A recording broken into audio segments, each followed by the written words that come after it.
Hello, হ্যাঁ দাদা, কোথায় তুই? আমি আর আমার বন্ধু কামারপাড়ার মাঠে যাচ্ছি। হ্যাঁ, আমি ওই কামারপাড়ার মাঠে আছি, তাড়াতাড়ি চলে আয়। হ্যাঁ তুমি রাখো, আমি কামারপাড়ার মাঠে আসি তাড়াতাড়ি। চল তো বন্ধু, কি বলো শুনি আসি। দাদা চলে আইছি। এদা আমি এখানে, তাড়াতাড়ি আয়। আইছিস তোরা? আমি কেবল কলেজে তা আসলাম, এর ভিতরে তোমার কাজ পাইতে গিয়েছ।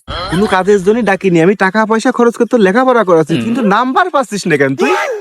কিরে বন্ধু, তুই তো প্রতিটা সাবজেক্টে ভালো নাম্বারই পাস, কিন্তু তোর দাদা কিসের নাম্বারের কথা বলছিস? তুই আর শুনতে যাই নিজ মারিস নে অন্য নাম্বার। তুই সব টাং নাং বাদ দে, নাম্বার আনিছিস নাকি তাই বল। দাদা তুমি আর আমার বন্ধুর সামনে ইজ্জত মেরো না তো। কিরে, ইজ্জতের কথা আছে, তোর দাদা কিসের নাম্বারের কথা বলছিস? আরে আমার ওই সুন্দরী ম্যাডামের নাম্বার চাচ্ছে ও। নাম্বারটা এনেছিস? প্রতি রাতে স্বপ্নে দেখছি তোর ম্যাডামকে, তোর কাছে নেই। ভাই তোমার কাছে আছে নাকি নাম্বারটা? থাকলে দাও, একটু কথা বলি, তোমাদের সুবিধা মানে। মার ভালো বাবা, আমার নাম্বারটা দিই।